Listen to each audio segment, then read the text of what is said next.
Shalom dan selamat pagi Bapak Ibu Saudara-saudari yang dikasihi Tuhan, semoga kita sehat semua. Dari Bukit Sion kami menyapa Bapak Ibu Saudara-saudari. Sebelum mengawali aktivitas kita, mari kita membaca, mendengar dan merenungkan firman Tuhan yang diambil dari Renungan Gereja Toraja Jumat tanggal 28 Januari 2022 dari bacaan Kisah Para Rasul 19 ayat 1 sampai 12. Sebelum itu, mari kita berdoa. Terima kasih Tuhan atas napas hidup yang masih dianugerahkan kepada kami semua. Pada saat ini kami akan membaca, mendengar dan merenungkan firman-Mu. Ya Tuhan, mampukan kami untuk memahami kuasa-Mu yang besar dalam keseharian hidup kami. Dalam nama Tuhan Yesus kami bermohon dan berdoa kepada Bapa di sorga. Amin. Kisah Para Rasul 19 ayat 1 sampai 12, firman Tuhan berbunyi. Ketika Apolos masih di Korintus, Paulus sudah menjelajah daerah-daerah pedalaman dan tiba di Efesus. Di situ didapatinya beberapa orang murid.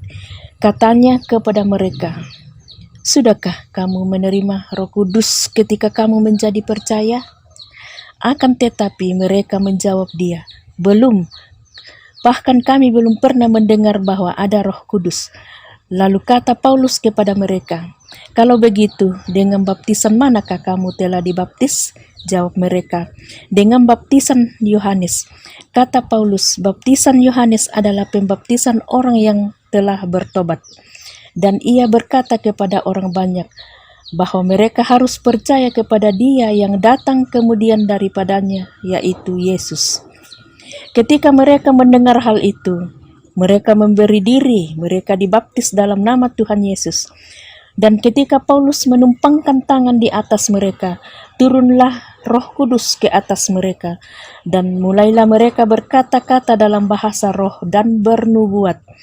Jumlah mereka adalah kira-kira 12 orang. Selama 3 bulan, Paulus mengunjungi rumah ibadat di situ dan mengajar dengan berani. Oleh pemberitaannya, ia berusaha meyakinkan mereka tentang kerajaan Allah. Tetapi ada beberapa orang yang tegar hatinya. Mereka tidak mau diyakinkan, malah mengumpat jalan Tuhan di depan orang banyak. Karena itu, Paulus meninggalkan mereka dan memisahkan murid-muridnya dari mereka. Dan setiap hari berbicara di ruang kuliah Tiranus. Hal ini dilakukannya 2 tahun lamanya sehingga semua penduduk Asia mendengar firman Tuhan, baik orang Yahudi maupun orang Yunani. Oleh Paulus Allah mengadakan mujizat-mujizat yang luar biasa. Bahkan orang membawa sapu tangan atau kain yang pernah dipakai oleh Paulus dan meletakkannya atas orang-orang sakit. Maka lenyaplah penyakit mereka dan keluarlah roh-roh jahat. Demikianlah firman Tuhan. Amin. Tema bacaan kita saya beri judul Kemuliaan Allah dalam kehidupan. Kemuliaan Allah dalam kehidupan. Menjadi seorang Kristen tentu tidak hanya dibuktikan melalui ketekunan ibadah, bersekutu atau aktif dalam kegiatan pelayanan lainnya. Lebih dari itu, ada hal yang harus dimiliki sehingga kita layak disebut sebagai muridnya.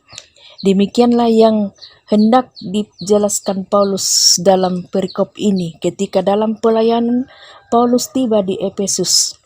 Di Efesus didapatinya beberapa murid rupanya belum menerima dan tidak tahu tentang Roh Kudus. Meski mereka sudah dibaptis dan mengalami pertobatan, kita baca di ayat 2, padahal Roh Kuduslah yang melahirkan seseorang menjadi milik Kristus.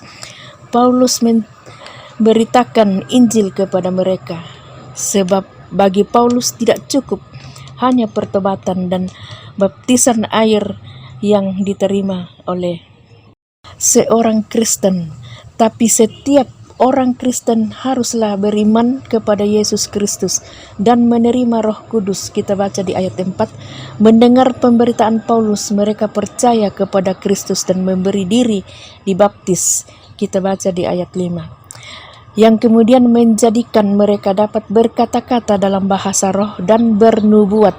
Kita baca di ayat 6. Awalnya jumlah mereka adalah 12 orang, namun oleh pekerjaan Roh Kudus ada gerakan penginjilan sehingga semua penduduk Asia mendengar firman Tuhan. Kita baca di ayat 10. Allah berkuasa menyatakan kemuliaan-Nya dalam kehidupan kita agar dapat dimengerti dalam kehidupan kita, agar dapat dimengerti oleh manusia dan memahami mujizat dan kemuliaan Allah dan semakin percaya kepada kerajaan Allah. Dan olehnya itu, marilah kita memahami kemuliaan Allah dalam kehidupan ini dan jangan diukur menurut kemampuan manusia. Mari perhatikan kehidupan kita, jangan sampai kita disebut sebagai orang Kristen hanya sebatas nama saja, dengan keaktifan ritual keagamaan tapi tidak memiliki Kristus dalam iman pribadi kita. Pribadi penting memiliki iman yang mengenal dan mengandalkan Yesus sebagai juru selamat dan percaya pada kuasa Roh Kudus yang menuntun memahami anugerah keselamatan itu. Terpujilah Tuhan. Amin. Mari kita berdoa. Puji dan syukur kami panjatkan kehadirat-Mu Tuhan atas penyertaan-Mu pagi ini. Kami sudah membaca, mendengar, dan merenungkan firman kebenaran-Mu. Biarlah firman-Mu ini mengambil bagian dalam hati kami dan kami lakukan di dalam hidup yang Tuhan masih anugerahkan kepada kami semua. Tuhan Maha Kasih dalam surga, ke dalam tangan pengasihan-Mu kami membawa jemaat-Mu yang dalam kedukaan Engkau datang menghibur mereka, yang dalam kelemahan tubuh dan sakit Engkau memberkati setiap proses pengobatannya, yang dalam pergumulan Engkau mengangkat setiap pergumulannya sehingga mereka merasakan bahwa Tuhan tidak pernah meninggalkan dalam keadaan apapun. Tuhan memberkati Bapak Pendeta dan Ibu Pendeta dalam setiap pelayanannya, dan iman jemaat-Mu semakin tumbuh dan diperlengkapi oleh tuntunan kuasa Roh Kudus Tuhan. Kami berdoa untuk pemimpin bangsa kami mulai dari pusat sampai ke pelosok daerah kami. Biar pemimpin kami boleh memerintah, mengambil keputusan dan kebijakan seturut dengan kehendak Tuhan dalam damai sejahtera.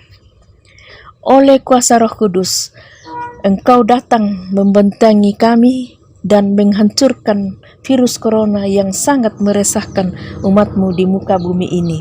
Ya Tuhan, ini kami yang datang berseru dan bermohon, dan ampuni segala dosa dan kesalahan kami. Dan doa ini kami bawa di dalam nama Tuhan Yesus Kristus, Tuhan dan Juru Selamat kami yang hidup. Amin. Demikian perenungan hari ini. Salam sehat dan selamat beraktivitas. Tuhan memberkati kita semua. Selamat pagi.